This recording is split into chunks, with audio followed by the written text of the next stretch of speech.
So actress Amanda Bynes could be forced to stay in a psych ward for 2 more weeks. This is according to People magazine. The troubled star was hospitalized this week, and this comes after she apparently started a fire in the driveway of a home. Well, Dr. Daniel Bober joins me now. Hi, Dr. Bober. He's a psychiatrist and addiction specialist. Good to see you.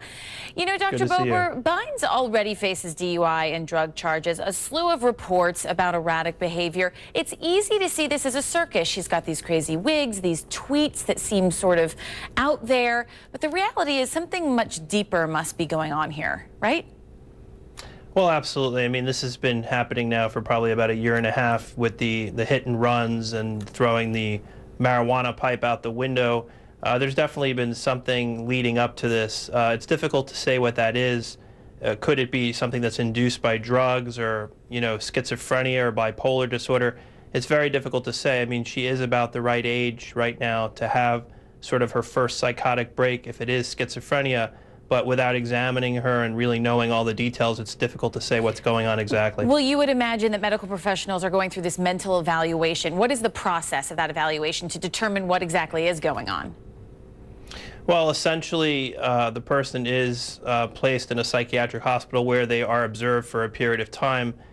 They do laboratory studies to determine if there's anything medical going on that might be inducing the symptoms, and of course, looking at the blood to see if there's any substances of abuse that may be contributing to these symptoms. Well, her parents have been trying to get her help for a while. They're now seeking conservatorship over her. You know, the problem is she's an adult. She's 27 years old. How difficult is it for parents or loved ones to get involved when you're dealing with someone who's over 18? You know, this is the biggest issue, or one of the biggest issues in the mental health field. The law errs on the side of protecting people's civil rights and presuming that they're competent to make these sorts of decisions. But it is very difficult to show that someone can't make these decisions for themselves unless, unless the most extreme circumstances exist. It's very difficult to show that. And it's one of the greatest burden that's placed upon families and loved ones when people behave this way. And it's so frustrating for family members when they see this destructive behavior and they can't do anything about it. So do you have some tips for people if they want to reach out to a loved one that's being destructive but resistant to try and help them, to reach them? Sometimes it helps to have sort of an intervention, to have all the people that care about that person or love them try to sit down and speak with them.